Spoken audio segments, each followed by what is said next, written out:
Happy to have you in Central Texas. Hello, friends and neighbors, and chamber members, and all that good stuff. I've got the easy job tonight. Bill asked me to talk about regionalism and collaboration. And all you've heard so far is regionalism and collaboration, so if I don't screw this up, this will work out really well. I'd like to use 2 points, 2 slides really. The first slide, talk about 5 projects generally that speak to the way that we work together, and then the second slide speaks to a specific collaboration that I'll go into a good deal more detail about.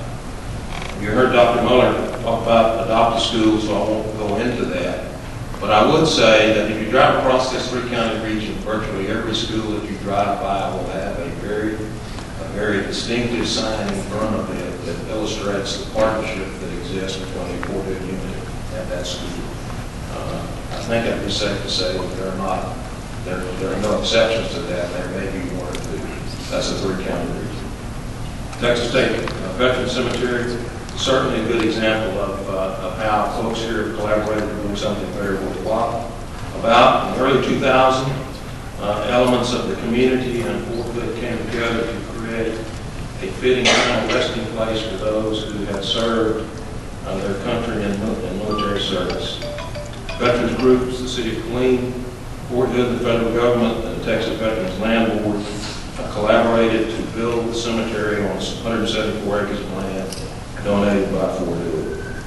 Ground broke on November the 11th, 2013. The first interment occurred January 4th, 2006. Since then, literally thousands of veterans have been laid to rest there. Killeen Fort Hood Regional Airport is a development that we're very proud of in the region. It was built under a joint use agreement, and it's managed by a joint use management board. It's built at Robert Gray Army Airfield. The commercial terminal opened in the fall of 2004 at Gray Army Airfield. And the facility benefits not only the community, but the Army, soldiers, and their families. Now we have a subcommittee of that group, Second Army Task Force, looking at exploring the possibility of building a second runway to improve the value of that facility for military purposes and add to the community's benefit. Funds that have been provided for that work by the Killeen Economic Development Corporation. Fourth item I talk about is Central Texas College and Texas A&M University Central Texas. Again, Dr. Muller mentioned those briefly. I think it's worth noting that both of those facilities operate on land provided by the United States Army in Fort Hood. Most recent being the creation of Texas A&M University Central Texas on 672 acres of land at the intersection of US 195 and State Highway 201. Central Texas College has become the gold standard in educating the military through its deployed campuses and distance learning processes. And Dr. Nucleazzo often points out that Texas A&M University Central Texas, through its relationship with CTC, is going to catch up as fast as it can. Both are Army-friendly institutions. And I'd like to say a word or two about the National Mounted Warfare Museum. Elements of the community in Fort Hood created the National Mounted Warfare Foundation 3 years ago this fall. Its purpose was to build a museum to tell the story of mounted warfare, the story of Fort Hood, those who have served here, and those who live here. Startup funds were provided again by the Killeen Economic Development Corporation. When built, the museum would be located just outside the main gate, adjacent to the 1st Cavalry Division's horse stables. The museum will incorporate the museums currently housed on post. On the last slide, I'd like to talk a little bit about the Association of the U.S. Army. I'm here tonight as Vice President of the Central Texas Fort Hood Chapter. Our President is in Washington, D.C., and it's my pleasure to represent our organization. Our chapter service area consists of all or part of 32 counties surrounding Fort Hood. We're governed by a board of governors who represent members from across that service area. We have active governors who meet every 2 months, come from as far north as Waco, as far west as Lampasas, and as far south as Round Rock. We are truly a regional organization.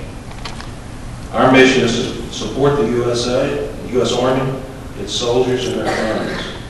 And we welcome anyone who subscribes to the philosophy of a strong national defense with a special concern for the United States Army. Our chapter is the largest AUSA chapter in the world and has been for 3 of the last 4 years.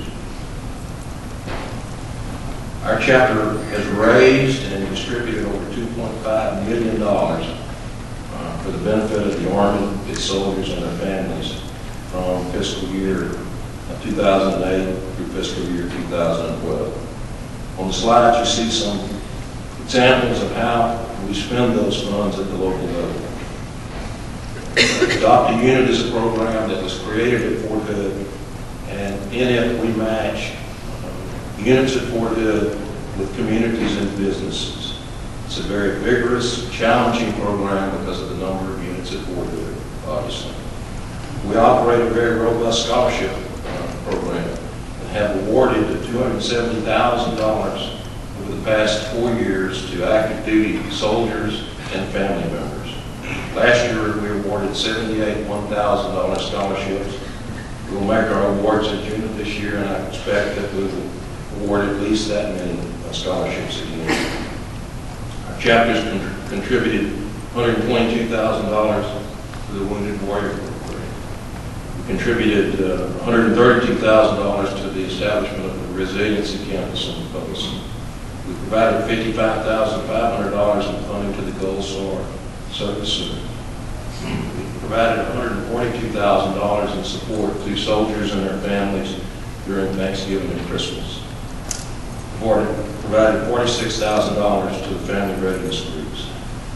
We provided some other funding and support projects not on the slides, such as the Warrior Transition Unit, Soldier and Family Readiness Center, Women's Conferences, Center Workshop, celebration of the Army birthday.